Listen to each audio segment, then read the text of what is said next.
अस्सलाम वालेकुम स्टूडेंट्स। इस वीडियो में हम सेकेंड ईयर कंप्यूटर साइंस के चैप्टर नंबर 8 को कवर करेंगे। ये वीडियो स्मार्ट सिलेबस के अकॉर्डिंग और बोर्ड पॉइंट ऑफ व्यू के अकॉर्डिंग बनाई जा रही है। इस वीडियो में हम इम्पोर्टेंट जो क्वेश्चन है जो प्रीवियस बोर्ड्स में आए हैं उन्हें इंशाल्लाह हम कवर करेंगे। सबसे पहले हम चैप्टर का नाम पढ़ते हैं। चैप्टर का नाम है गेटिंग स्टार्ट विद सी। जैसा आप सब स्टूडेंट्स को पता है कि आपकी सेकेंड ईयर की जो बुक है वो 2 पार्ट्स में डिवाइड उसे किया गया है।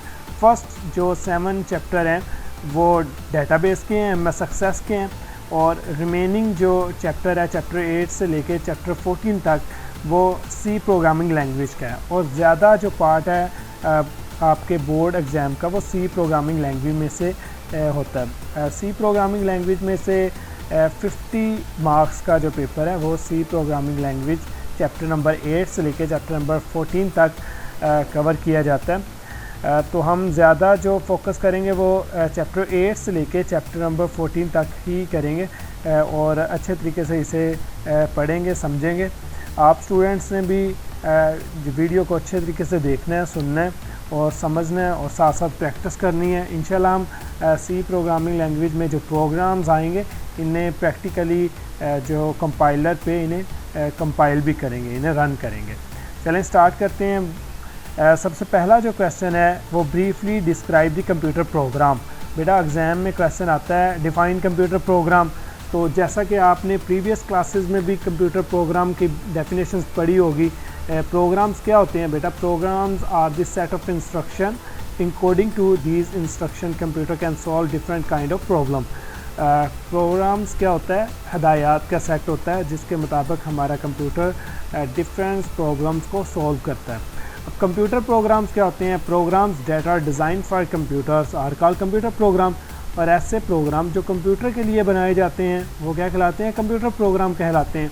और बेटा प्रोग्राम जो होता है, हदायत जो होती है, कोडिंग जो होती है, वो हम किसी ना किसी प्रोग्रामिंग लैंग्वेज में लिखते हैं। तो बेटा प्रोग्रामिंग लैंग्वेज क्या होती है? The language that is use for writing program is called programming language. Program लिखने के लिए प्रोग्रामिंग लैंग्वेज तो ज़रूरी होती है। तो बेटा ये जो चीज़ें ये लाजमी आपको आनी चाहिए। ये बेसिक कंसेप्ट होते हैं कि कंप्यूटर प्रोग्राम क्या है, प्रोग्रामिंग लैंग्वेज क्या है और प्रोग्रामर क्या होता है। बेटा programmer is a person that design program for computer programming language. तो प्रोग्रामर क्या होता है? प्रोग्रामर जो है वो बेटा प्रोग्राम लिखता है प्रोग्रामिंग लैंग्वेज के अंदर, कंप्यूटर प्रोग्राम वो लिखता है। ठीक है, चलें स्टार्ट करते हैं। कंप्यूटर प्रोग्राम क्या है? A computer is a device that follow the instruction given to it. Computer क्या है? एक डिवाइस है जो हदायत के मुताबिक काम करती है। A well defined set of instruction for computer to perform a task is called computer program. Computer program क्या है? एक हदायत का सेट है जिसके मुताबिक हमारा कंप्यूटर काम करता है। A computer program is written in a programming language. हर कंप्यूटर प्रोग्राम जो होता है वो किसी न किसी प्रोग्रामिंग लैंग्वेज में लिखा जाता है। ये programming language provide rules for writing computer program. एक प्रोग्रामिंग लैंग्वेज के अंदर प्रोग्राम लिखने के रूल्स होते हैं। For writing a computer program in a language the rules of a language are followed. इन रूल्स को फॉलो करते हुए हम एक प्रोग्राम लिखते हैं।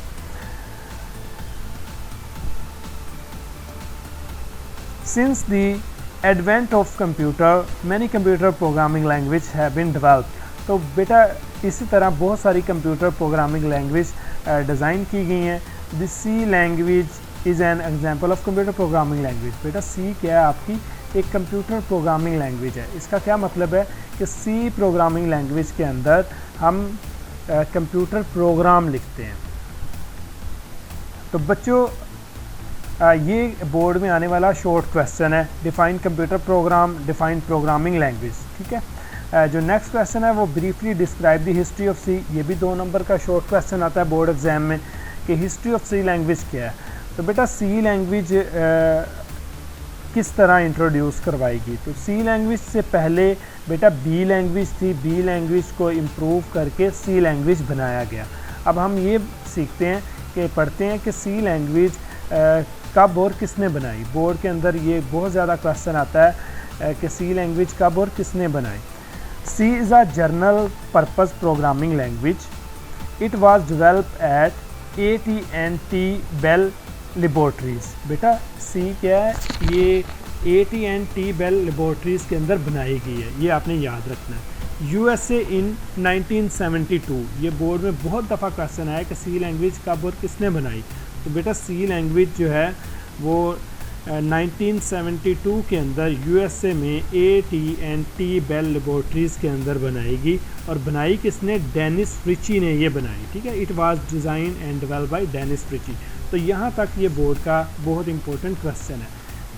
मैं साथ साथ आपको बोर्ड के पॉइंट ऑफ व्यू से जो चीज़ें आप लोगों ने याद करनी है वो भी बता रहा हूँ, और पूरा चैप्टर जो है वो इंशाल्लाह हम इसे कवर भी करेंगे। आपने एक दफ़ा वीडियो सुन लेनी है, इससे क्या होगा, आपके जितने भी MCQs हैं, शॉर्ट क्वेश्चन है, लॉन्ग क्वेश्चन है, वो कवर हो जाएंगे। चैप्टर 8 इस हवाले से बहुत ज़्यादा इंपॉर्टेंट है कि इसमें एक लॉन्ग क्वेश्चन भी आपको आता है, और 2 और 3 शॉर्ट क्वेश्चन भी आते हैं, और 2 या 3 इसमें MCQs भी आते हैं। मीन 15+ मार्क्स का जो पेपर है वो चैप्टर नंबर 8 से कवर किया जाता है। बेटा it was based on an earlier programming language called B programming language. बेटा पहले बी प्रोग्रामिंग लैंग्वेज बनी थी, फिर उसके बाद क्या बनी, सी प्रोग्रामिंग लैंग्वेज बनी। The B language was developed by Ken Thompson in 1969 to 17। बेटा 1969 to 1967 के दौरान केन थॉमसन ने बी लैंग्वेज डिज़ाइन की, फिर उसको इम्प्रूव करके सी लैंग्वेज में कन्वर्ट किया गया। For this reason earlier version of C language was called KNRC programming language. This C language was developed to write system program for the Unix operating system। बेटा एक important चीज़ ये है कि C language अगर कोई बच्चा सीखता है तो वो सीखने के बाद सी लैंग्वेज को किस पर्पज़ के लिए यूज़ करता है। दरअसल ये बहुत ही इम्पोर्टेंट चीज़ है कि हम ये सी लैंग्वेज पढ़ी जा रहे हैं, लेकिन इसे पढ़ने का क्या बेनिफिट है। तो बेटा सी लैंग्वेज एक स्टूडेंट को सी लैंग्वेज बहुत अच्छे तरीके से आती है, तो वो सी लैंग्वेज सीखने के बाद क्या काम कर सकता है। तो एक बेटा सबसे इम्पोर्टेंट चीज़ मैं आपको बताने जा रहा हूँ कि सी लैंग्वेज पढ़ने के बाद आप हर तरह के ऑपरेटिंग सिस्टम बना सकते हो। अब ऑपरेटिंग सिस्टम्स की एग्जांपल क्या है, विंडो ऑपरेटिंग सिस्टम भी है, लिनक्स ऑपरेटिंग सिस्टम भी है, डिक्स ऑपरेटिंग सिस्टम भी है। तो बेटा जितने भी ऑपरेटिंग सिस्टम होते हैं वो सी लैंग्वेज के अंदर डिज़ाइन किए जाते हैं। और ऑपरेटिंग सिस्टम्स आपको पता है सबसे इम्पोर्टेंट जो सॉफ्टवेयर है, सिस्टम सॉफ्टवेयर है, वो ऑपरेटिंग सिस्टम ही है। ऐसे ना ये एग्ज़ाम में बहुत दफ़ा आ चुका है, ठीक है। इसमें आपने याद क्या करना है कि सी लैंग्वेज को कब और किसने बनाया, और सी लैंग्वेज किस पर्पज़ के लिए बनाई जाती है। MCQs आता है, यूनिक्स ऑपरेटिंग सिस्टम्स बनाने के लिए सी लैंग्वेज सीखी जाती है। Developing a C program step wise approach. बेटा लॉन्ग क्वेश्चन आता है ये बोर्ड के अंदर कि सी प्रोग्राम बनाने का जो पूरा स्ट्रक्चर है वो लिखें। तो ये अब हम स्टार्ट करने जा रहे हैं, जिससे ये चीज़ें सीखेंगे, फिर बेसिक्स प्रोग्राम के बारे में सीखेंगे, फिर नेक्स्ट हम बेसिक्स को लेके जो लार्ज प्रोग्राम की तरफ हम मूव करेंगे। बेटा सबसे पहले सोर्स प्रोग्राम क्या होता है और ऑब्जेक्ट प्रोग्राम्स क्या होते हैं, ठीक है। बेटा जो सी लैंग्वेज है, सबसे पहले तो आपको पता होना चाहिए कि C is a high level programming language, and high level programming language are the type of programming language that are easy to understand by human being, जो कि इंसान को समझने के लिए बहुत ज़्यादा आसान होती हैं। उन्हें क्या बोलते हैं, हाई लेवल प्रोग्रामिंग लैंग्वेज बोलते हैं। और बेटा हाई लेवल प्रोग्रामिंग लैंग्वेज के अंदर, मतलब सी लैंग्वेज के अंदर जो हम प्रोग्राम लिखते हैं, जो हम कोड लिखते हैं, बेटा उस कोड को क्या बोलते हैं, सोर्स कोड बोलते हैं। उस कोड को क्या बोलते हैं, सोर्स कोड। अब सोर्स कोड की डेफिनेशन क्या हुई, simple, a code written in high level language is called source code. आप ये याद कर लें, बेस्ट है। चलें पढ़ते हैं। A computer program written in high level language is called source program. It is also called the source code, इसे सोर्स कोड भी बोलते हैं। The computer does not understand the source code. बेटा कंप्यूटर जो है वो सोर्स कोड को नहीं समझता। मैंने आपको पहले ही बताया है कि सोर्स कोड को इंसान समझते हैं, क्योंकि इंसान ही लिखते हैं। Source code high level language के अंदर लिखा जाता है, और हाई लेवल लैंग्वेज कौन सी है, सी लैंग्वेज। अब सी लैंग्वेज कंप्यूटर थोड़ी लिखता है, सी लैंग्वेज तो प्रोग्रामर लिखते हैं, इंसान लिखते हैं। तो सी लैंग्वेज के अंदर जो लिखा गया कोड है उसे हम सोर्स कोड बोलते हैं, और मशीन इसे अंडरस्टैंड नहीं करती। It work only with the binary number. अब जो मशीन है आपकी, कंप्यूटर जो है वो बाइनरी नंबर के साथ काम करता है।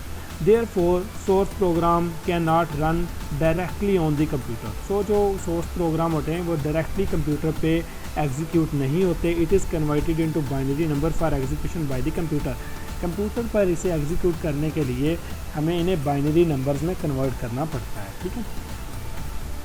नेक्स्ट है बेटा ऑब्जेक्ट प्रोग्राम। अब ऑब्जेक्ट प्रोग्राम क्या होता है बेटा, सोर्स हम जो लिखते हैं सी लेवल लैंग्वेज हम लिखते हैं, उसमें कोई कोड लिखते हैं, वो क्या है, सोर्स कोड है, लेकिन कंप्यूटर के अंदर हम उसे रन किए जा रहे हैं, तो ये कैसे पॉसिबल है। तो बेटा उसके लिए हम एक ट्रांसलेटर यूज़ करते हैं, कंपाइलर यूज़ करते हैं, जो कि हमारी हाई लेवल लैंग्वेज को लो लेवल लैंग्वेज में कन्वर्ट कर रहा होता है। बेसिकली एक ट्रांसलेटर क्या कर रहा होता है, सोर्स कोड को that is written in high level language को कन्वर्ट कर रहा होता है ऑब्जेक्ट कोड के अंदर, ऑब्जेक्ट प्रोग्राम के अंदर, ठीक है। अब ऑब्जेक्ट प्रोग्राम क्या होता है, ऑब्जेक्ट प्रोग्राम जब सोर्स कोड को बेटा हम कंप्यूटर लैंग्वेज में कन्वर्ट करते हैं तो उस कोड को क्या बोलते हैं, ऑब्जेक्ट कोड बोलते हैं या ऑब्जेक्ट प्रोग्राम बोलते हैं। A computer program in machine language is called object program, it is also called the object code. Machine language is a native language for the computer. Native बेटा कौन सी होती है, मादरी, जो कंप्यूटर समझता है वो कौन सी है, मशीन लैंग्वेज है। Therefore a program written in machine language run directly on the computer. बेटा मशीन लैंग्वेज के अंदर जो कोड लिखे जाते हैं वो कंप्यूटर पे डायरेक्टली चलते हैं। बेटा ये बहुत इंपॉर्टेंट शॉर्ट क्वेश्चन है कि different explain the difference between source code and object code, ठीक है। आपने सबसे पहले सोर्स प्रोग्राम की सोर्स कोड की डेफिनेशन लिखनी है, फिर उसके बाद आपने बताना है कि सोर्स कोड जो है वो हाई लेवल लैंग्वेज के अंदर लिखा जाता है और ये डायरेक्टली जो कंप्यूटर्स पे एग्जीक्यूट नहीं होता। सोर्स प्रोग्राम को एग्जीक्यूट करने के लिए हमें इससे पहले ऑब्जेक्ट प्रोग्राम में कन्वर्ट किया जाता है और ऑब्जेक्ट प्रोग्राम में कन्वर्ट करने के लिए हम ट्रांसलेटर यूज़ करते हैं। बेटा ये एक सारा स्ट्रक्चर बताया गया है कि किस तरह कन्वर्ट किया जाता है एक सोर्स कोड को ऑब्जेक्ट कोड के अंदर। ये देखें, ये सोर्स फाइल है। सोर्स फाइल कौन सी होती है, जो हम प्रोग्रामिंग लैंग्वेज के अंदर लिखते हैं, ठीक है। अब सोर्स फाइल जो हमारी होती है, सोर्स कोड होती है, ये क्या होती है, कंपाइलर इसे चेक करता है, ठीक है। कंपाइलर इसे सोर्स प्रोग्राम को रीड करेगा। अगर इस सोर्स प्रोग्राम में कोई एरर है तो पहले वो एरर रिमूव किए जाएंगे। एरर रिमूव करने के बाद दोबारा वो कोड कंपाइलर की तरफ आता है। कंपाइलर उन एरर्स को चेक करता है, मीन कोड को चेक करता है, आपके सोर्स कोड को। सोर्स कोड को चेक करने के बाद ये अगर उसमें कोई एरर नहीं है तो बेटा ये उसे ये इसे ऑब्जेक्ट कोड में कन्वर्ट करता है, ठीक है। ऑब्जेक्ट कोड में कन्वर्ट करने के बाद फिर जो ऑब्जेक्ट कोड होता है ये आपके कंप्यूटर के ऊपर क्या होता है बेटा, एग्जीक्यूट होता है। ये जो डायग्राम है इसे हम नेक्स्ट जो मज़ीद एक्सप्लेन करेंगे जब बेटा हम सी प्रोग्राम के स्ट्रक्चर को समझेंगे। ये तब तक आपको समझ नहीं आएगी जब तक आपको सी प्रोग्राम के स्ट्रक्चर का ना पता हो कि मीन सी प्रोग्राम बेसिक से किस तरह हम उसे बनाते हैं और ये किस तरह कंप्यूटर के ऊपर रन होता है। जब हम पूरे स्टेप्स कवर करेंगे तो फिर इंशाल्लाह डायग्राम आपको समझ आएगी। ये क्या लिखा हुआ है, ये जो इमेज है, फिगर है, ये शो कर रही है step to prepare a C program. C program को किस तरह बनाया जाता है उसका ये एक पूरा तरीक़ाकार है। तो हम पहले बेसिक पढ़ते हैं, देन ये क्वेश्चन भी कवर करेंगे।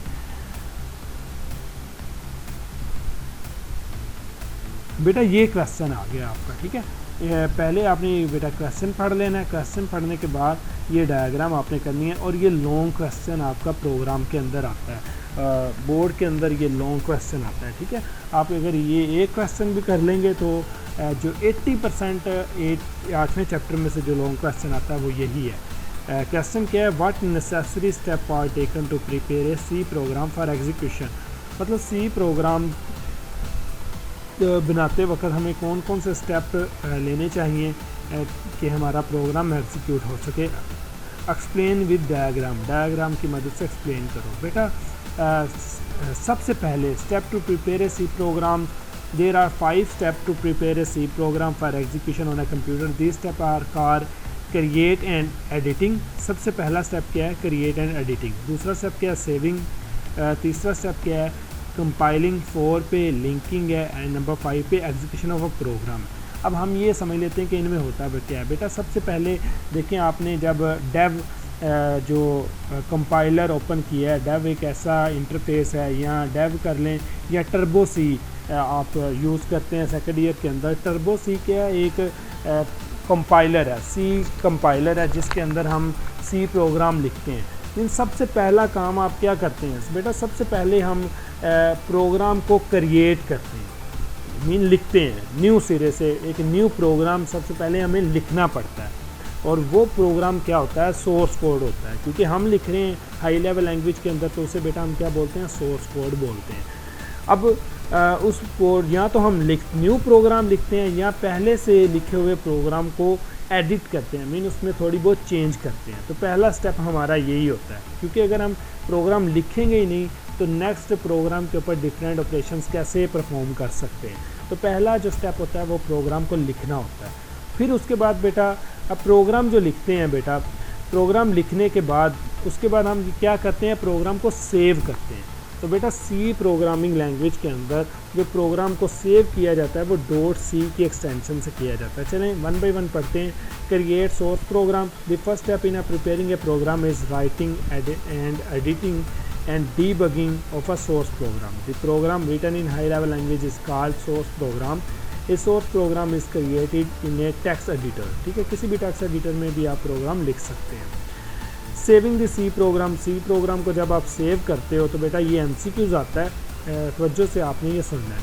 After writing the C program it is save on a disk. The C program is saved on a disk as a text file with an extension .c. बेटा ये MCQ आता है कि C program की extension क्या होती है। ठीक है, एक्सटेंशन हमें क्या इंडिकेट कर रही होती है कि कोई भी फ़ाइल वो किस सॉफ्टवेयर के अंदर बनाई है। अगर हम कोई भी फ़ाइल क्रिएट करते हैं तो बेटा एक्सटेंशन इस चीज़ को इंडिकेट कर रही होती है कि ये फ़ाइल इस सॉफ्टवेयर में बनी है। जैसे बेटा सी प्रोग्राम की फ़ाइल की एक्सटेंशन क्या है, .c। अब .c से हमें इस चीज़ का पता चल जाता है कि ये एक सी प्रोग्राम लिखा हुआ है। ठीक है बेटा, आपने प्रोग्राम लिखा, प्रोग्राम लिखने के बाद आपने उसे सेव किया .c के साथ। फिर बेटा नेक्स्ट थर्ड स्टेप होता है कंपाइलिंग दी सी प्रोग्राम। बेटा कंपाइलर करता क्या है, पहले तो आपको एक छोटा सा हिंट होना चाहिए। कंपाइलर क्या करता है कि आपके सी प्रोग्राम जो है, हाई लेवल लैंग्वेज का जो प्रोग्राम है, इसे ये ऑब्जेक्ट कोड के अंदर क्या करता है, कन्वर्ट कर रहा होता है। ठीक है, ऑब्जेक्ट कोड के अंदर कन्वर्ट कर रहा होता है। दरअसल कंपाइलर करता क्या है, सी प्रोग्राम जो हाई लेवल लैंग्वेज के अंदर लिखा गया है, इसके अंदर लाइब्रेरीज़ फंक्शंस को अटैच करता है। लाइब्रेरीज़ फाइल्स को आपके सी प्रोग्राम के अंदर, कंपाइलर के अंदर लिंक कर रहा होता है कंपाइलर असल में। अब लिंक करने के बाद जो सी प्रोग्राम होता है, बेटा ये पढ़ते हैं कंपाइलिंग द सोर्स प्रोग्राम क्या है। The process of converting of a source program into machine program is called compiling. The program that is used to convert source program into machine program is called compiler. बेटा compiler क्या है, एक language translator है, हमें पता है, हमने previous भी पढ़ा हुआ है कंपाइलर के बारे में। Compiler is a language translator that convert a whole paragraph of a high level language into low level language. बेटा ये पूरे सोर्स कोड को आपको पूरे सोर्स कोड को लो लेवल लैंग्वेज के अंदर कन्वर्ट कर रहा होता है। और कंपाइलर जब आपके सोर्स कोड को ऑब्जेक्ट कोड में कन्वर्ट करता है तो बेटा इसकी एक्सटेंशन होती है .object। ये चीज़ आपने याद रखनी है। देखें हाई लेवल लैंग्वेज के अंदर जो हमने प्रोग्राम लिखा है और प्रोग्राम को सेव किया है किसके साथ, .c के साथ। कंपाइलर उसे किस में कन्वर्ट कर देगा, .object के अंदर। ये देखें, the compiler take the source program and convert it into machine program. The machine program is called object program. It is save in a file with extension .object। ठीक है, ये दो चीज़ें आपने याद रखनी है। अब हमने 3 स्टेप पढ़े हैं। पहला स्टेप है क्रिएट, प्रोग्राम को लिखना। प्रोग्राम को लिखने के बाद उसे सेव करेंगे .c के अंदर। फिर कंपाइलर उसे क्या कर रहा है, ऑब्जेक्ट फाइल के अंदर कन्वर्ट कर रहा है, मीन हाई लेवल लैंग्वेज को लो लेवल लैंग्वेज में कन्वर्ट कर रहा है, सोर्स कोड को ऑब्जेक्ट कोड में कन्वर्ट कर रहा है। ठीक है, इसके बाद बेटा 4 स्टेप है लिंकिंग। बेटा लिंकिंग क्या होता है, बेटा लिंकिंग के अंदर हम ऑब्जेक्ट कोड के साथ लाइब्रेरी फाइल्स को अटैच करते हैं, मीन हेडर फाइल्स को अटैच करते हैं, और स्टैंडर्ड लाइब्रेरीज़ को हम क्या कर रहे होते हैं, अटैच कर रहे होते हैं अपने ऑब्जेक्ट कोड के साथ। चलें इसे पढ़ते हैं। ए सी प्रोग्राम में contain pre defined routines and function. These functions are contained in a separate file. These files are a part of C compiler and are called library files or runtime libraries. ठीक है बेटा। Function linking क्या है? Linking is a process in which library files are linked with object code. Library files link with object code. और एक मज़े की चीज़ आपको बता दूँ, इंफॉर्मेटिव चीज़ है कि लिंकिंग और कंपाइलिंग ये एक ही फेज़ में होता है। मीन जब हम प्रोग्राम सेव करते हैं, कंपाइलर जो है वो प्रोग्राम को हाई लेवल से लो लेवल में कन्वर्ट कर रहा होता है बेटा, तो वो साथ लिंकिंग भी कर रहा होता है। मीन लिंकिंग और कंपाइलिंग एक स्टेप में ही होते हैं। ठीक है, ये चीज़ आपने याद रखनी है। The C program need the library files each time it execute. बेटा जब सी प्रोग्राम एग्जीक्यूट होता है तो उसे लाइब्रेरी फाइल्स की ज़रूरत होती है। लाइब्रेरीज़ क्या होती हैं बेटा? Library files are the pre defined files. Library files contain execution for the program की एग्जीक्यूशंस के लिए जो फाइल्स ज़रूरी होते हैं बेटा, उन्हें लाइब्रेरी फाइल्स बोलते हैं। ठीक है। The process of combining required library files with the object program is called linking. ठीक है, ऑब्जेक्ट प्रोग्राम के साथ ये जो हम ऑब्जेक्ट प्रोग्राम कंपाइलर वाला कंपाइलर क्या करता है, सोर्स प्रोग्राम को ऑब्जेक्ट कोड में कन्वर्ट करता है। ऑब्जेक्ट प्रोग्राम के साथ जब हम लाइब्रेरी फाइल्स को लिंक करते हैं तो इस प्रोसेस को लिंकिंग बोलते हैं। The process of linking library files with object code is called linking. ठीक है बेटा, जब प्रोग्राम लिंक करता है, जब एक कंपाइलर जो लाइब्रेरी फाइल्स को लिंक करता है, लिंक करने के बाद आपका जो प्रोग्राम है इसकी एक्सटेंशन क्या हो जाती है? Dot execute. ठीक है, एग्जी एक्सटेंशन बन जाती है। अब आपने ये चीज़ याद रखनी है। ठीक है, सबसे पहले तो हमने क्या किया, प्रोग्राम लिखा। प्रोग्राम लिखने के बाद प्रोग्राम को हमने सेव किया। सेव की एक्सटेंशन क्या थी? Dot C. फिर उसे के हमने क्या किया? कंपाइल किया। कंपाइलर उसे क्या करेगा? ऑब्जेक्ट कोड में कन्वर्ट कर देगा। अब उसकी एक्सटेंशन क्या होगी? Dot object. फिर लाइब्रेरी फाइल्स इसके साथ अटैच हुई। अब ये इसकी एक्सटेंशन क्या बन गई? डॉट एक्जी बन गई, एक्जी बन गई। बेटा जो एग्जीक्यूशन फाइल्स हमारे कंप्यूटर के अंदर कौन सी फाइल्स रन होती हैं जिनकी एक्सटेंशन डॉट एक्जी हो, हो। ठीक है, EXE से क्या बनता है? Execute file. ठीक है, अब लास्ट स्टेप क्या होता है? Loading and running program. बेटा अब प्रोग्राम आपका बन चुका है, अब आपने इसे क्या करना है? लोड करना है। लोड करने के बाद आपने इसे रन करना है। अब लोड करने से मुराद क्या है बेटा? एक जब हम प्रोग्राम बनाते हैं, जब आप प्रोग्राम को सेव करते हैं तो प्रोग्राम हार्ड डिस्क के अंदर या सेकेंडरी स्टोरेज के अंदर सेव होता है। अब हमने उसे सेकेंडरी स्टोरेज से रैम के अंदर लेके आना होता है, और the process in which we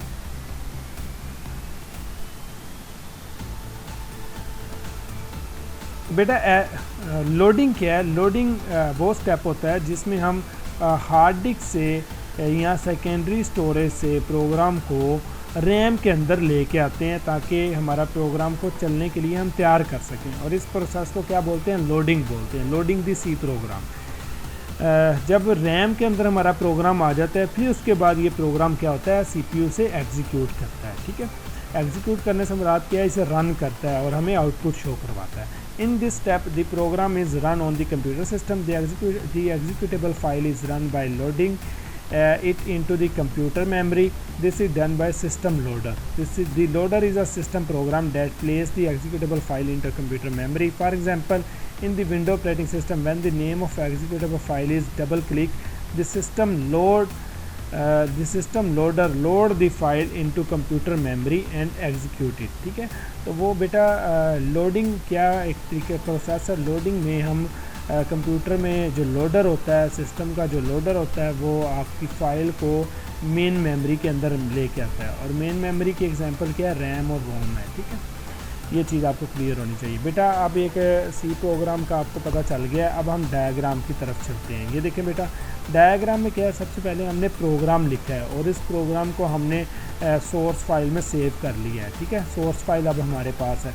अब ये सोर्स फाइल जब कंपाइलर के पास आएगी तो कंपाइलर सबसे पहले एरर देखेगा, अगर उसमें एरर हैं तो एरर को रिमूव करेगा। ठीक है, और करेक्ट सोर्स फाइल को दोबारा कंपाइलर के पास आएगी और कंपाइलर इस को क्या करेगा, ऑब्जेक्ट फाइल के अंदर कन्वर्ट कर देगा, जिसकी एक्सटेंशन OBJ होती है। ठीक है, .obj। अब ऑब्जेक्ट फाइल के साथ क्या हो रही हैं, लिंकर लाइब्रेरी फाइल्स को लिंक कर रहा है। जब लाइब्रेरी फाइल्स लिंक हो जाएंगी तो ये हमारे जो प्रोग्राम है ये क्या बन जाएगा, एग्जीक्यूटेबल फाइल बन जाएगी और एक्सटेंशन क्या होगी, .exe।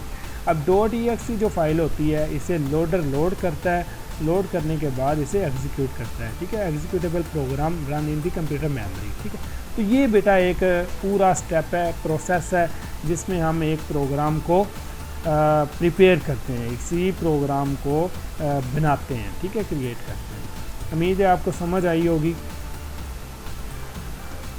और ये बहुत इंपॉर्टेंट क्वेश्चन है, इसकी डायग्राम भी बहुत इंपॉर्टेंट है और ये क्वेश्चन भी बहुत इंपॉर्टेंट है, लॉन्ग क्वेश्चन पेपर के अंदर ये आता है। ठीक है, आप लोगों ने अच्छे तरीके से इस वीडियो को सुनना है और इसकी प्रैक्टिस करनी है आपने, और इसमें बहुत सारे MCQs डिस्कस भी मैंने किए हैं।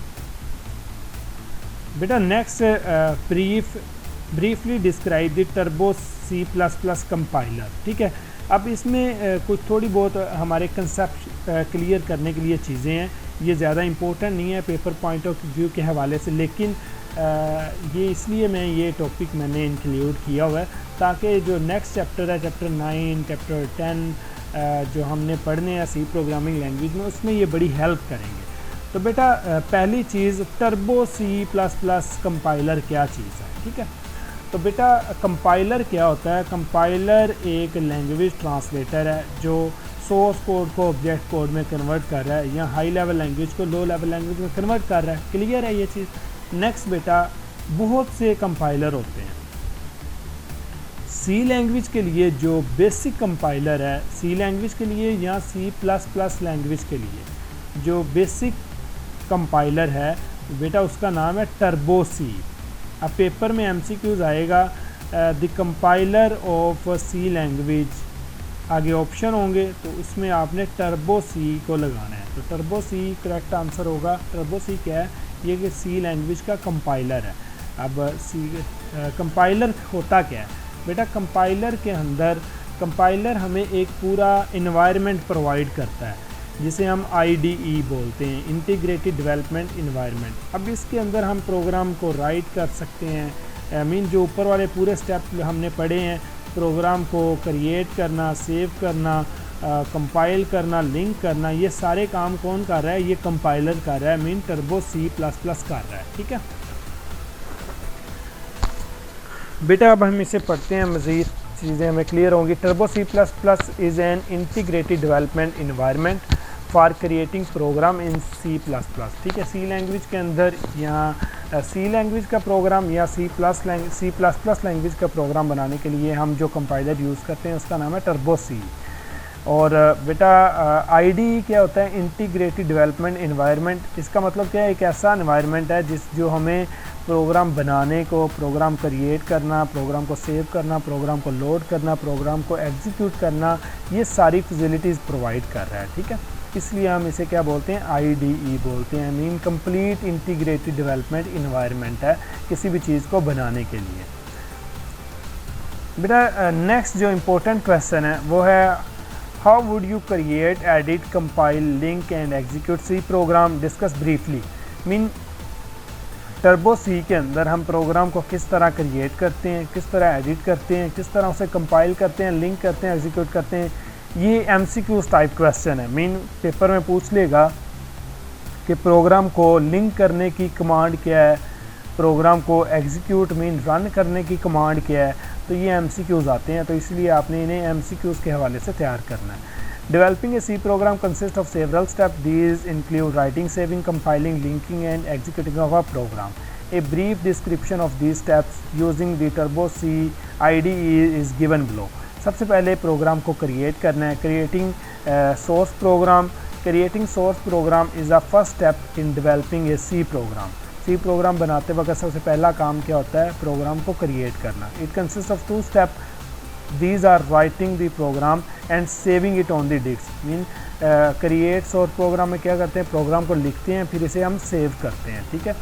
The C program is written in the edit window of turbo C IDE।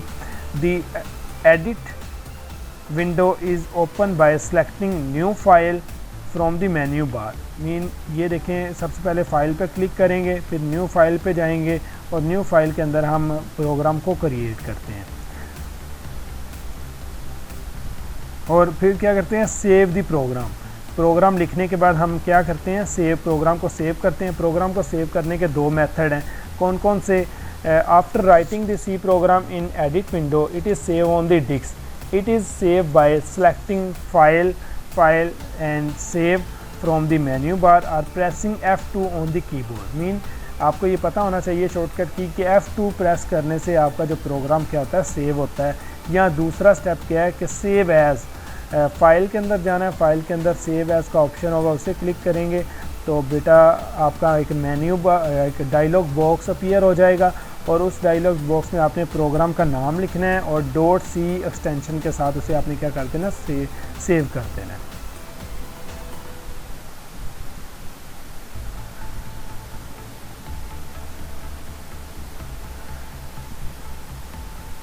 Next बेटा क्या है, कंपाइलिंग द प्रोग्राम। प्रोग्राम को कंपाइल करना। बेटा प्रोग्राम कंपाइल करने से मुराद क्या था, मैंने आपको बताया था पहले भी।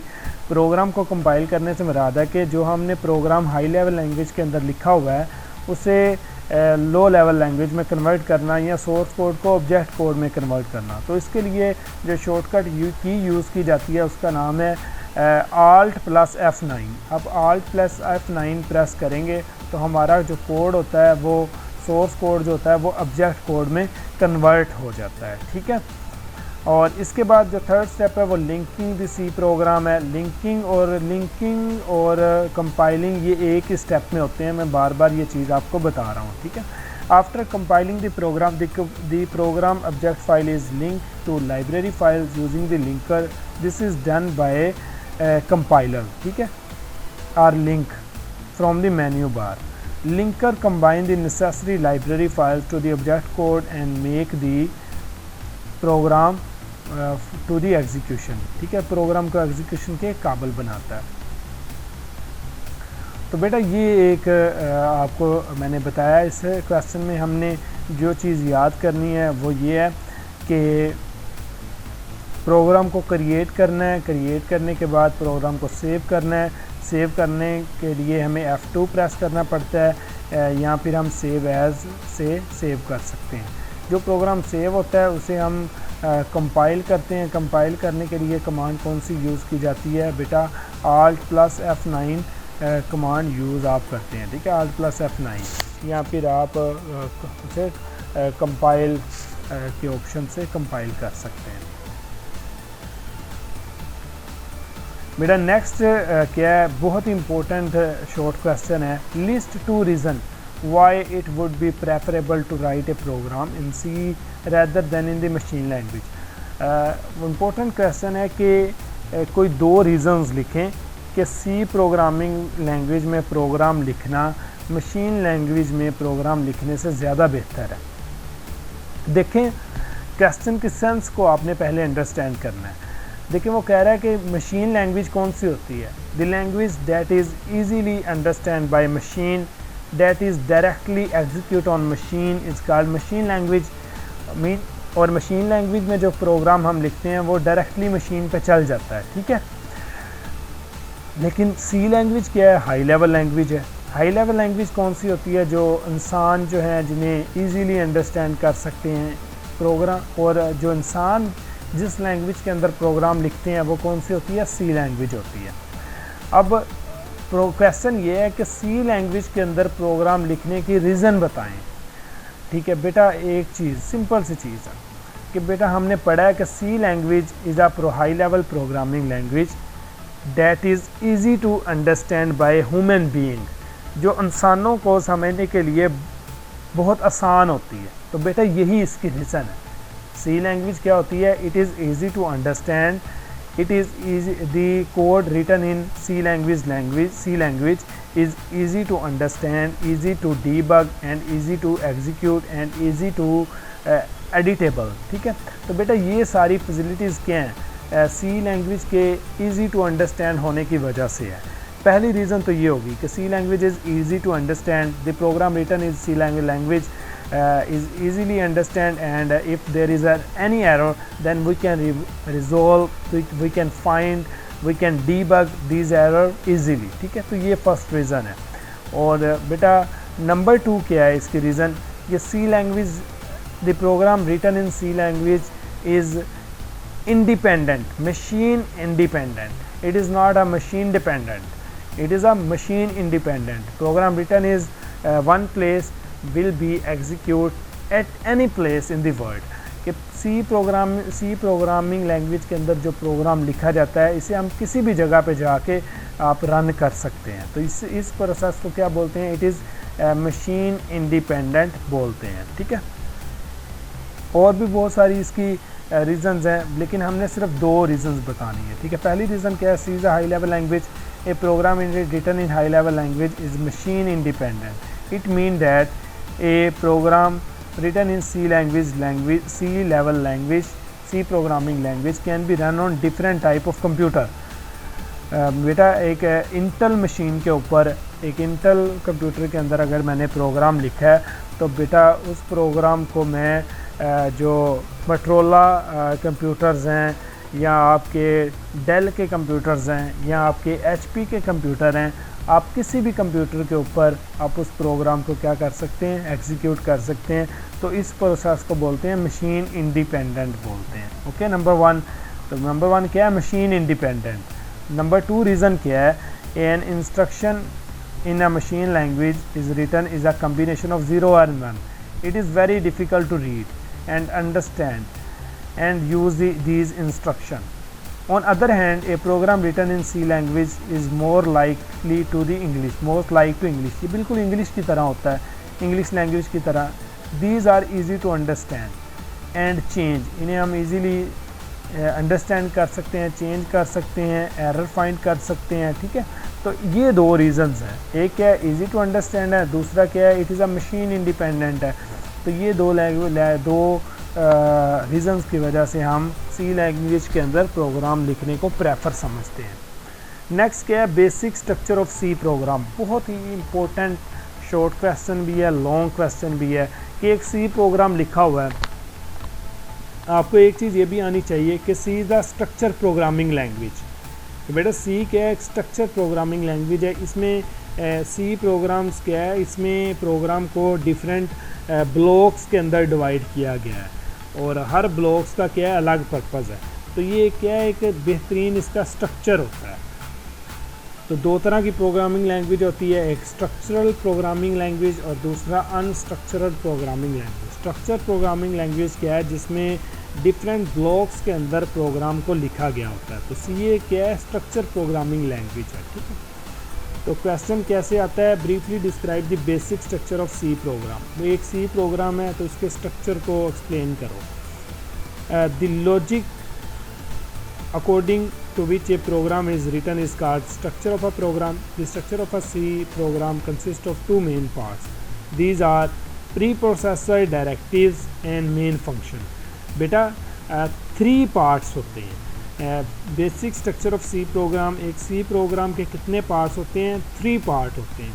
अब वो 3 पार्ट कौन कौन से हैं? पहले नंबर पे प्री प्रोसेसर डायरेक्टिव हैं, उसके बाद मेन फंक्शन आता है, मेन फंक्शन के बाद सी स्टेटमेंट्स आती हैं, प्रोग्रामिंग स्टेटमेंट्स आती हैं। ठीक है, 3 है, मतलब इधर लिखा हुआ है ना 2 पार्ट्स, तो बेटा 2 पार्ट्स नहीं है बल्कि कितने पार्ट्स होते हैं? 3 पार्ट्स होते हैं। ठीक है, नंबर 1 प्रोग्राम के शुरू में क्या होता है? प्री प्रोसेसर डायरेक्टिव होती हैं, फिर उसके बाद बेटा मेन फंक्शन होता है। इसे हम मज़ीद क्लियर करेंगे, सारी चीज़ें 1 बाय 1 पढ़ेंगे। अब प्री प्रोसेसर डायरेक्टिव क्या होता है? बेटा जो प्रोग्राम के शुरू में जो कोड होता है उसे हम प्री प्रोसेसर डायरेक्टिव्स बोलते हैं। बेटा प्री किसे बोलते हैं? प्रोसेसर क्या होता है? जो चीज़ एग्जीक्यूट होती है। और प्री क्या है? जो एग्जीक्यूट होने से पहले जो हिस्सा होता है उसे हम प्री बोलते हैं, और प्रोग्राम का ऐसा हिस्सा जो एग्जीक्यूट नहीं होता, मीन एग्जीक्यूशन से पहले होता है, उसे हम क्या बोलते हैं, प्री प्रोसेसर बोलते हैं। ठीक है, और सबसे पहले प्रोग्राम में क्या होता है, प्री प्रोसेसर। और हमें कैसे पता चलेगा कि प्री प्रोसेसर कौन सा पार्ट है? तो बेटा इसकी निशानी क्या है, इसे हम आइडेंटिफाई कर सकते हैं हैश साइन के साथ। अगर जिस स्टेटमेंट के साथ या जिस प्रोग्रामिंग लैंग्वेज के अंदर जिस लाइन के साथ हैश लफ्ज़ लिखा होगा, वो हमें इस चीज़ को इंडिकेट कर रहा होता है कि ये प्री प्रोसेसर डायरेक्टिव्स हैं।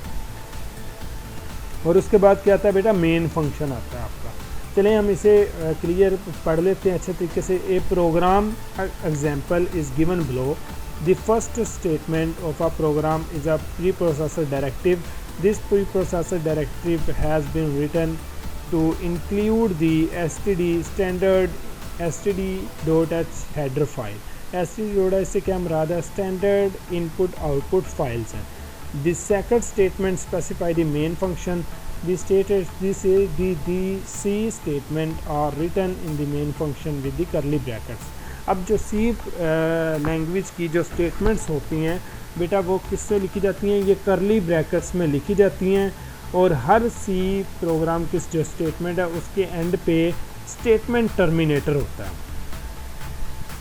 बेटा इस क्वेश्चन को मैं ब्रीफली बताने लगा हूँ कि बेटा आपका जो C प्रोग्राम होता है ये 3 पार्ट इसके होते हैं। Number 1 pre processor directive, hash include से जो लाइन स्टार्ट होती है इसे हम प्री प्रोसेसर डायरेक्टिव बोलते हैं। बेटा इसके बाद मेन फंक्शन आता है, फिर C स्टेटमेंट्स आती हैं। अब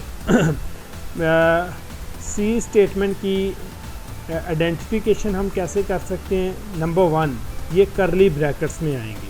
मीन करली ब्रैकेट्स के अंदर जो भी चीज़ लिखी जाती है इसे हम C स्टेटमेंट बोलते हैं। और C स्टेटमेंट हमेशा स्टेटमेंट टर्मिनेटर से एंड होता है।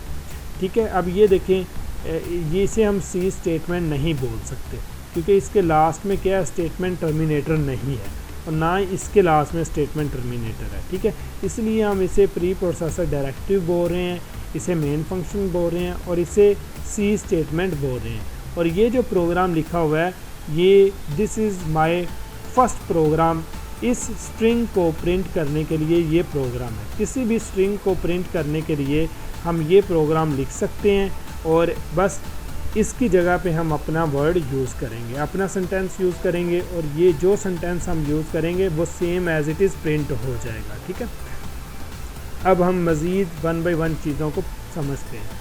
What are the header file and what are they used for? Header files क्या होती हैं और ये किस लिए यूज़ की जाती हैं? ये देखें ना, हेडर फाइल, ये जो hash include pre processor directives में क्या होता है, हेडर फाइल्स होती हैं। आपकी हेडर फाइल किस जगह पे यूज़ की जाती हैं? प्री प्रोसेसर डायरेक्टिव के अंदर। और हेडर फाइल्स में क्या होता है, इंस्ट्रक्शंस होती हैं।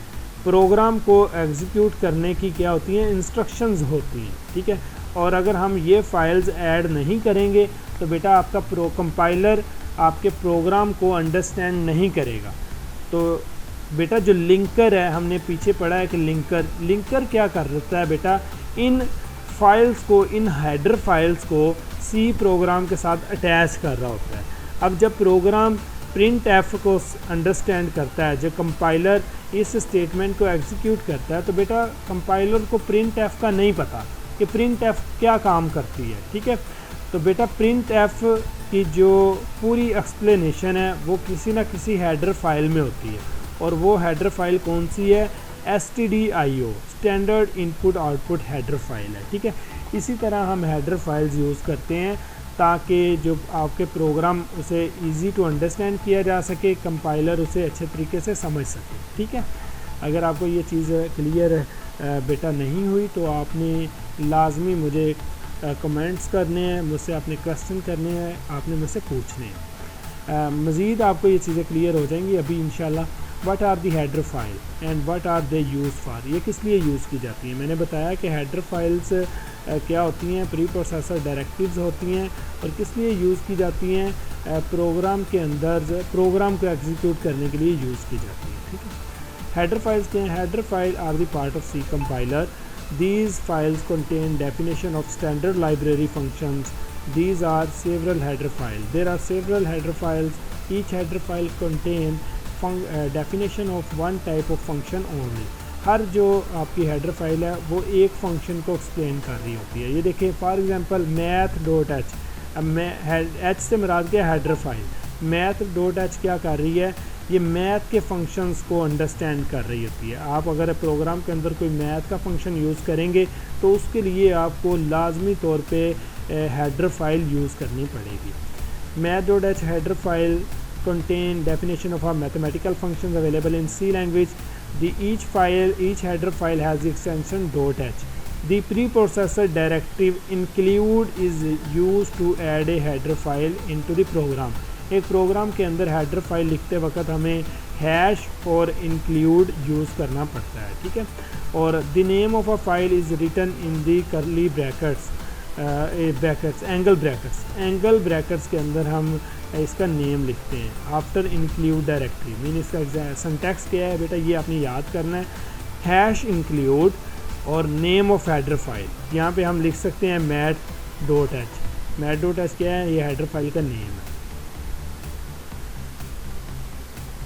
इसे हम इस तरह भी लिख सकते हैं और दूसरा इसका मेथड क्या है, डबल कोट्स है, इसे हम डबल कोट्स के अंदर भी लिख सकते हैं। Mean hash include angle brackets की जगह आप डबल कोट्स यूज़ कर सकते हो, ठीक है बेटा। नेक्स्ट क्या है, what is pre processor directive. Mean अभी हमने पढ़ा ना कि आपके सी प्रोग्रामिंग लैंग्वेज के 3 पार्ट होते हैं, pre processor directive, main function और सी स्टेटमेंट। अब प्री प्रोसेसिव डायरेक्टिव्स क्या होती हैं, बहुत सारे स्टूडेंट के माइंड में ये क्वेश्चन है, ठीक है। तो अभी ये चीज़ क्लियर हो रही है। तो what are pre processor directives, board के अंदर बहुत दफ़ा आ चुका है शॉर्ट क्वेश्चन, तो बेटा आप पढ़ने लगे हैं। The instruction that are given to compiler before the beginning of a actual program are called pre processor directives. बेटा क्लियर होगी ये बात। बेटा प्री प्रोसेसर डायरेक्टिव के अंदर ऐसी इंस्ट्रक्शंस होती हैं जो प्रोग्राम के स्टार्ट होने से पहले कंपाइलर को दी जाती है। क्लियर है, मैंने आपको बताया प्री प्रोसेसर। प्री किसे बोलते हैं, ऐसी चीज़ जो शुरू में हो। प्रोसेसर का मतलब क्या है, प्रोसेसिंग करना, ठीक है। प्रोसेसर इज़ अ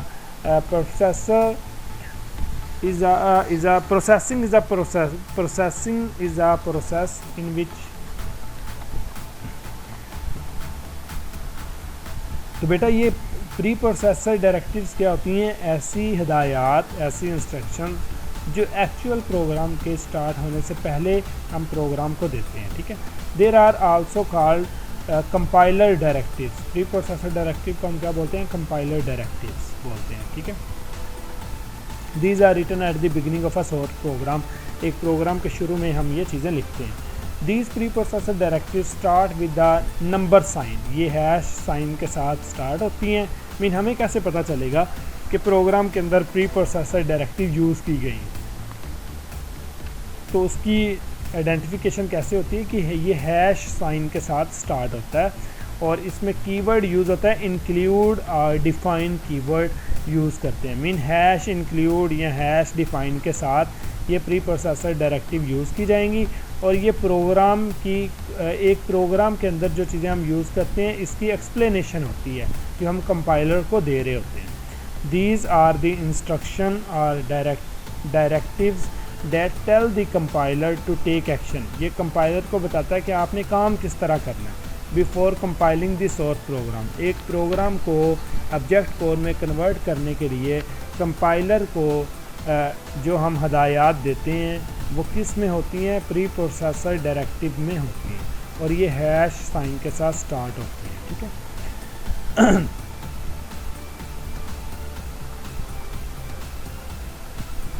बेटा नेक्स्ट क्या है, define the distinguish between hash include और हैश डिफाइन में फ़र्क बताएं। मीन ये इंपॉर्टेंट क्वेश्चन है ये भी कि हैश इंक्लूड किस लिए यूज़ किया जाता है और हैश डिफाइन किस लिए यूज़ किया जाता है, ठीक है। The hash include is a preprocessor directive. It is used to include or import source text into source program. It is actually used to import header file into program. The syntax of hash include directive is hash include name of header file. Clear है बेटा।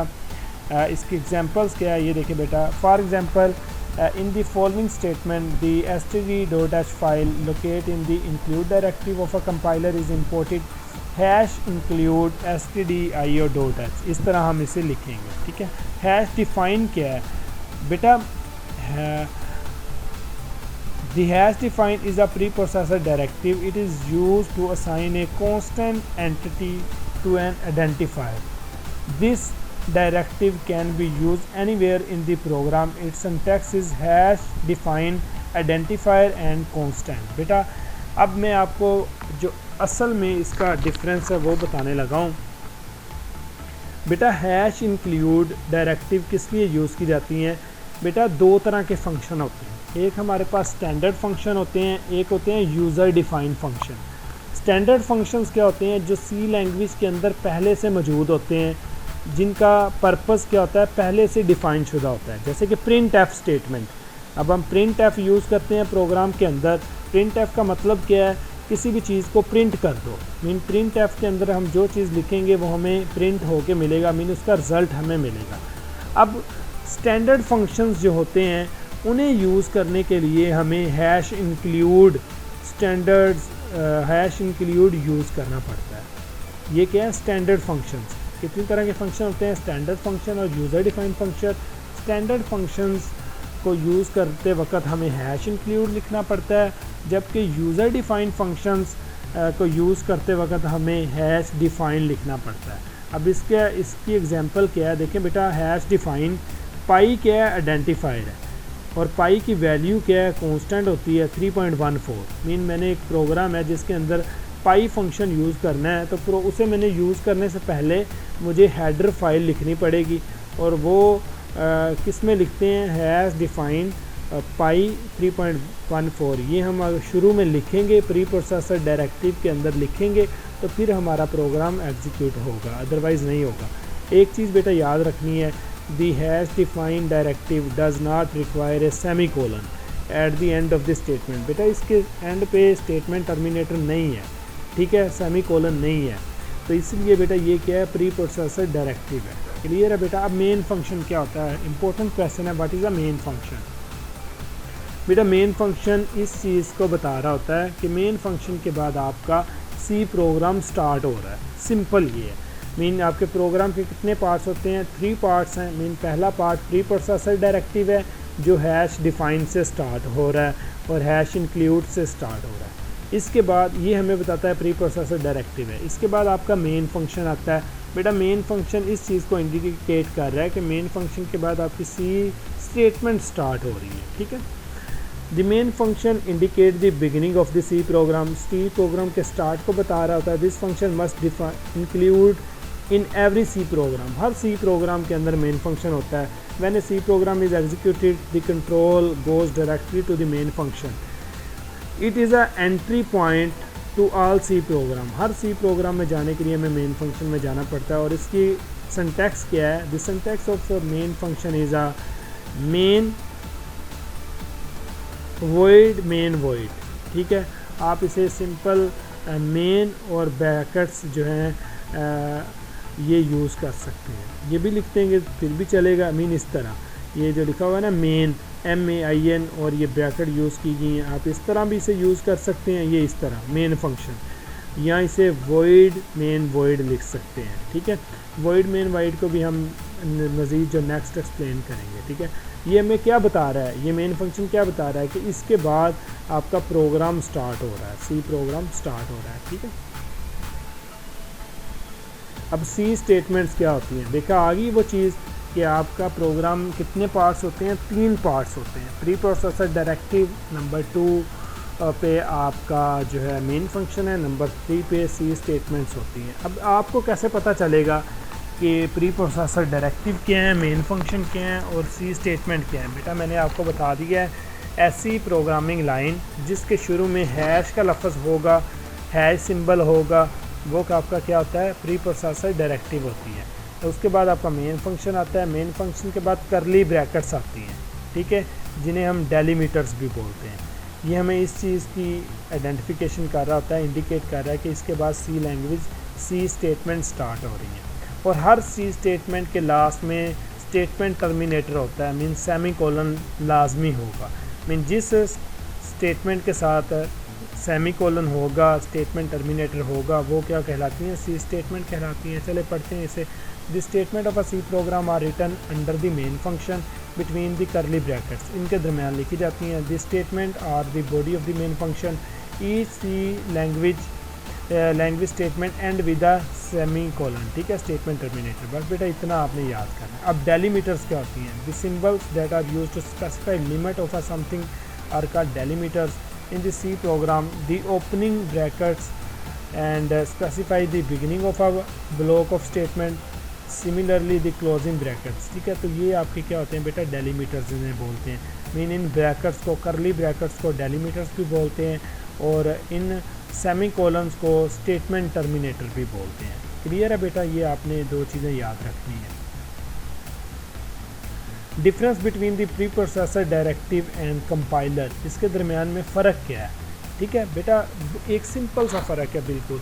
बेटा compiler क्या है? Compiler language translator है जो आपके source code को object code में कन्वर्ट कर रहा है। मीन हाई लेवल लैंग्वेज को लो लेवल लैंग्वेज में कन्वर्ट कर रहा है। जबकि प्री प्रोसेसर डायरेक्टिव क्या है बेटा? ये आपके जो सी प्रोग्राम को, जो आपका सी प्रोग्राम है, मीन सोर्स प्रोग्राम है, इसे कंपाइल करने में मदद करता है। प्री प्रोसेसर डायरेक्टिव्स क्या करती हैं? प्री प्रोसेसर डायरेक्टिव्स जो हैं ये ऐसी लाइब्रेरी फाइल्स होती हैं, ऐसी हेडर फाइल्स होती हैं जो आपके प्रोग्राम को एग्जीक्यूट होने में, कंपाइल होने में मदद करती हैं, ठीक है। प्री प्रोसेसर डायरेक्टिव ये फाइल्स हैं, जबकि कंपाइलर क्या है? ये प्रोग्राम है। कंपाइलर क्या करता है? पूरे प्रोग्राम को, सोर्स प्रोग्राम को ऑब्जेक्ट कोड में कन्वर्ट करता है। अब सोर्स प्रोग्राम को ऑब्जेक्ट कोड में कन्वर्ट करने के लिए हमें लाइब्रेरी फ़ाइल्स की ज़रूरत होती हैं और वो library files pre processor directive के साथ अटैच होती हैं, ठीक है। आई मीन उन लाइब्रेरी फ़ाइल्स को the process in which we attach the library files with the source code program is called pre processor directive. Clear है बेटा? और इसे हम हैश और इंक्लूड के साइन के साथ डिफाइन करते हैं, ठीक है। देखें, आप पढ़ते हैं। The instruction that are given to compiler before the beginning of actual program is called pre processor directive, there also known as compiler. The pre processor directive start with hash sign and include or define, ये already हम पीछे पढ़ चुके हैं, ठीक है। और compiler क्या है? कंपाइलर बेटा एक the program that translate the source program into machine language is called compiler, ठीक है। ये तो एक प्रोग्राम को कन्वर्ट कर रहा है। अब प्रोग्राम को कन्वर्ट होने के लिए हमें प्री प्रोसेसर डायरेक्टिव की ज़रूरत पड़ती है। ये दरअसल प्रोग्राम की एक्सप्लेनेशन होती है, ठीक है। बहुत इंपॉर्टेंट क्वेश्चन शॉर्ट है। Differentiate between structure and unstructured programming language, ये मैंने आपको ऑलरेडी बता दिया हुआ है।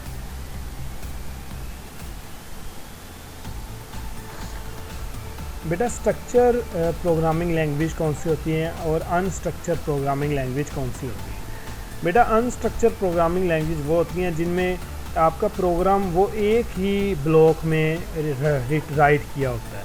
मीन एक ही कोड के अंदर मीन पता नहीं चलता कि प्री प्रोसेसर डायरेक्टिव किधर है, उसमें मेन फंक्शन किधर है और उसमें जो सी स्टेटमेंट है वो किधर है। मीन सारा प्रोग्राम जो होता है वो एक ही सीक्वेंस के साथ लिखा होता है। तो ये कौन सा मीन ऐसी प्रोग्रामिंग लैंग्वेज जिसके अंदर जो आपका प्रोग्राम होता है वो एक ब्लॉक के अंदर लिखा जाता है, उसे हम अनस्ट्रक्चर प्रोग्रामिंग लैंग्वेज बोलते हैं।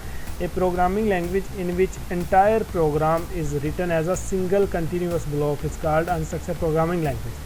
The program written in unstructure programming language is difficult to read and debug. Mean हमें पता ही नहीं चलता कि किधर से प्रोग्राम स्टार्ट हो रहा है, किधर एंड हो रहा है। लेकिन जो स्ट्रक्चर प्रोग्रामिंग लैंग्वेज है, a programming language in which program is written by dividing it into smaller section और module is called structure programming language. और बेटा सी लैंग्वेज आपकी कौन सी है? स्ट्रक्चर प्रोग्रामिंग लैंग्वेज है, क्योंकि इसमें पहले प्री प्रोसेसर डायरेक्टिव है, फिर मेन फंक्शन है, फिर सी स्टेटमेंट है, और इन्हें हम क्या बोल रहे हैं? मॉड्यूल्स बोल रहे हैं, ठीक है, मॉड्यूल्स बोल रहे हैं।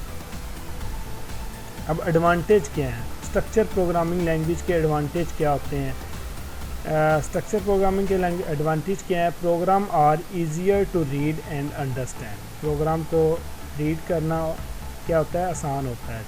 Take less time for programming, ये स्ट्रक्चर प्रोग्रामिंग लैंग्वेज में हम कम वक्त में प्रोग्राम लिख सकते हैं। Application program are less likely to contain logical error, इसमें लॉजिकल एरर्स नहीं होते, ठीक है। एरर्स का भी आपको होपफुली पता होगा, 3 टाइप ऑफ एरर्स होती हैं, run time error, logical error and syntax error, ठीक है। If your program is follow if your program is followed the wrong algorithm then your program contain logical error, अगर आपका programme गलत algorithm की पैरवी करता है तो उस वक्त बेटा लॉजिकल एरर अक्सर होता है। तो बेटा स्ट्रक्चर प्रोग्रामिंग लैंग्वेज में लॉजिकल एरर के चांस कम होते हैं। Error are more easily found, तो बेटा ये सारे क्या हैं स्ट्रक्चर प्रोग्रामिंग लैंग्वेज के बेनिफिट हैं। तो ये 2 नंबर का इम्पोर्टेंट शॉर्ट क्वेश्चन आता है, ठीक है। और ये देखें कॉमन प्रोग्रामिंग एरर कौन से हैं, ये लॉन्ग क्वेश्चन है बेटा। सी प्रोग्रामिंग लैंग्वेज के अंदर 2 बहुत ही, ये चैप्टर नंबर 8 के अंदर 2 बहुत ही इम्पोर्टेंट लॉन्ग क्वेश्चन है। फर्स्ट लॉन्ग क्वेश्चन क्या है कि सी प्रोग्राम्स को किस तरह क्रिएट करते हैं, किस तरह सेव करते हैं, किस तरह एग्जीक्यूट करते हैं, ये वाला आता है जो हमने पीछे ही पढ़ा है। और दूसरा है errors in C programming language, while writing a C program how many type of error are occur, which one is the most difficult to locate and remove. C programming language के अंदर कौन कौन से एरर हैं और सबसे मुश्किल कौन सा फाइंड करना होता है, रिमूव करना होता है। बेटा प्रोग्राम के अंदर जो एरर होता है उसे हम बग बोलते हैं, और उस एरर को फाइंड करना और फिर इसे दूर करना ये डीबगिंग कहलाता है, ठीक है। The error in programming language is called bug and finding and removing this error is called debugging, and debugging mean to removing the bugs. तो एरर कितनी टाइप के हैं, सिंटैक्स एरर हैं, 3 टाइप के एरर हैं, syntax error, logical error, run time error, ठीक है। Syntax error क्या है बेटा, सिंटैक्स किसे बोलते हैं, प्रोग्रामिंग लैंग्वेज की हर लाइन को, हर स्टेटमेंट को हम सिंटैक्स बोल रहे होते हैं, ठीक है। मीन प्रोग्रामिंग लैंग्वेज की जो हर लाइन है, हर स्टेटमेंट है, उसे लिखने के लिए जो ग्रामर के बेसिक असूल होते हैं उन्हें हम सिंटैक्स बोलते हैं, ठीक है। The rules for writing statement in a computer programming language are called syntax of the language. All program statements are written according to rules. A single mistake in all rules causes an error, ठीक है बेटा। अगर आपके programming language लिखते वक्त जो grammar की गलती है, ग्रामेटिकल एरर है, तो वो बेटा आपका क्या कहलाता है, सिंटैक्स एरर। अब इसकी एक सिंपल सी एग्जांपल ये देखें, a miss spell keyword for example typing main, MANE main आप लिखते हैं किसकी जगह पे, MAIN मेन, असल मेन फंक्शन ये है MAIN, लेकिन आप क्या लिख रहे हैं MANE मेन। तो बेटा इस वक्त क्या हो रहा है, आपका ग्रामेटिकल मिस्टेक है, तो इसका मतलब क्या है, आपका एरर कौन सा आ रहा है, सिंटैक्स एरर आ रहा है, ठीक है, नंबर 1। दूसरा सिंटैक्स एरर क्या है, मिसिंग स्टेटमेंट टर्मिनेटर। अगर आप स्टेटमेंट के एंड पे स्टेटमेंट टर्मिनेटर नहीं लगाते तो उस वक्त भी एरर कौन सा आता है, सिंटैक्स एरर आता है, क्लियर।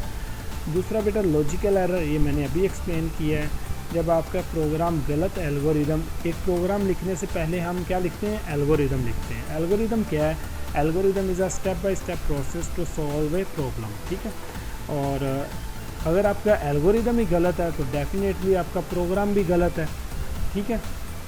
और सबसे मुश्किल फाइंड करना कौन सा एरर है, लॉजिकल एरर है। लॉजिकल एरर सबसे मुश्किल फाइंड करना होता है।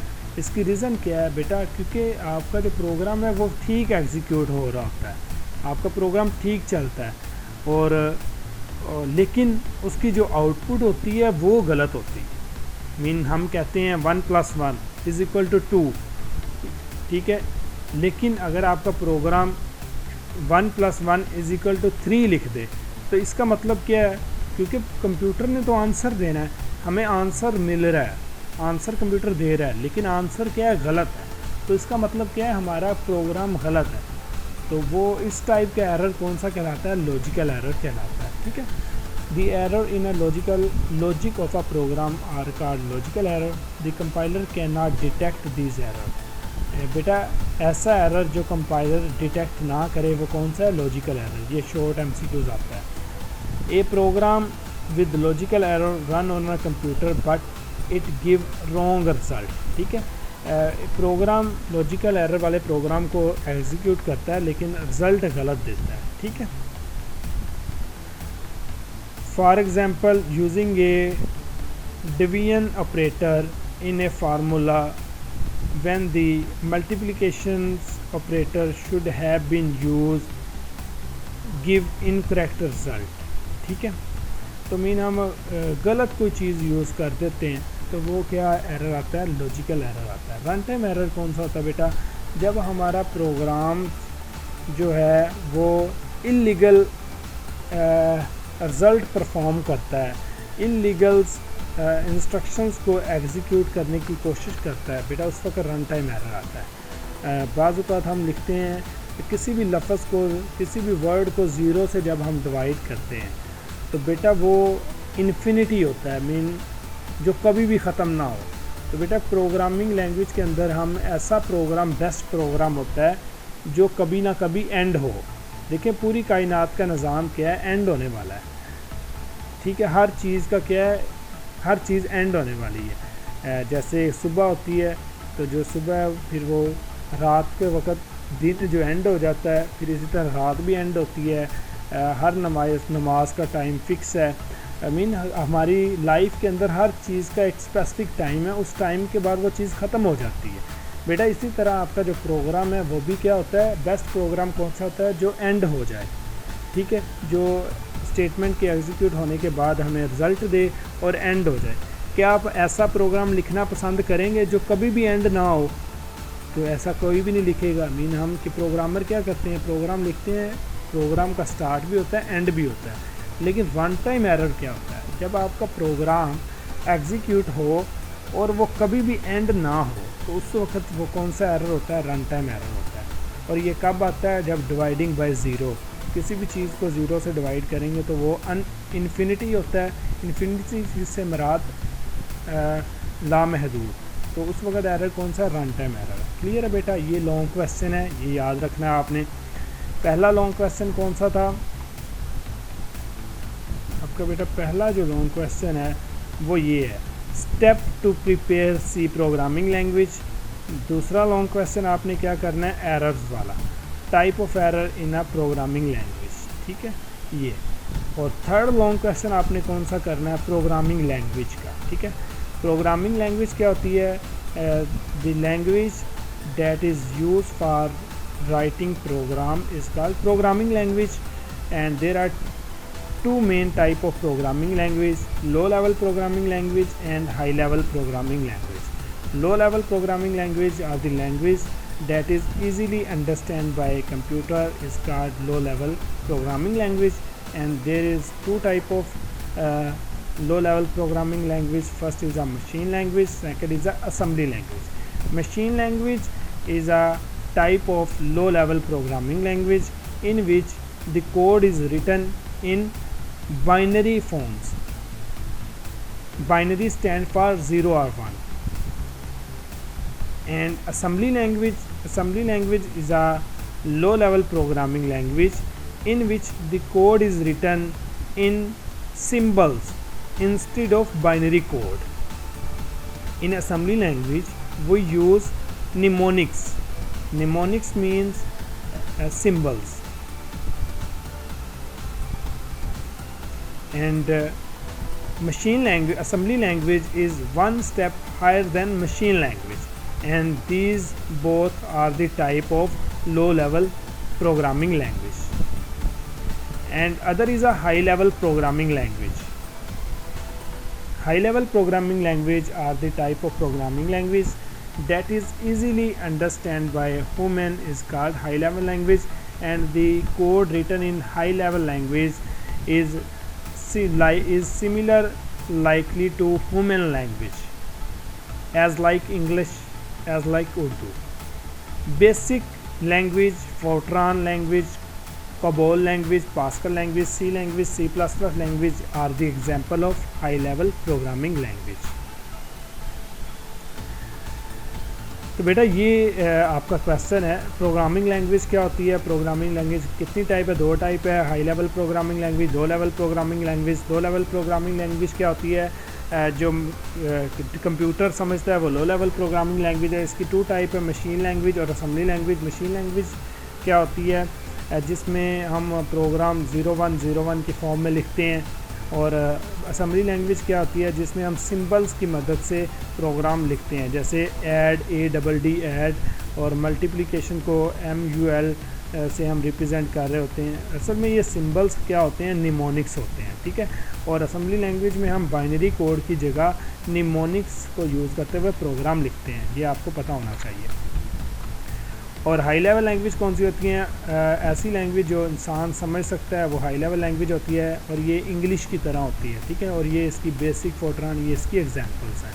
अब खसूसियात क्या हैं, बहुत ही इंपॉर्टेंट शॉर्ट क्वेश्चन है, लॉन्ग क्वेश्चन भी आ जाता है। Describe the characteristics of high level language, क्या खसूसियात हैं।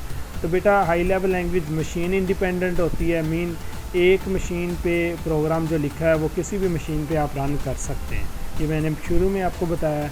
Can be implement on variety of machines, ठीक है, हर मशीन पे ये चल सकता है। ऑब्जेक्ट ओरिएंटेड प्रोग्रामिंग लैंग्वेज होती है, मीन कोई ना कोई इसमें ऑब्जेक्ट यूज़ किया जाता है, ठीक है। और ईजियर टू अंडरस्टैंड है, वेल डिफाइंड सिंटैक्स है, एंड स्टैंडर्ड है, वेल डिफाइन ये होता है, क्योंकि स्ट्रक्चर प्रोग्रामिंग लैंग्वेज है तो इसलिए ये वेल डिफाइंड होगी। ईजी टू डीबग है, क्लियर है बेटा। तो ये इसकी प्रॉपर्टीज़ हैं, खसूसियात हैं। नेक्स्ट बेटा इंपॉर्टेंट चीज़ क्या है, question from past paper, mean past paper में कौन कौन से क्वेश्चन पूछे गए हैं। चैप्टर नंबर 8 में से क्यों कौन कौन सी चीज़ें इंपॉर्टेंट हैं।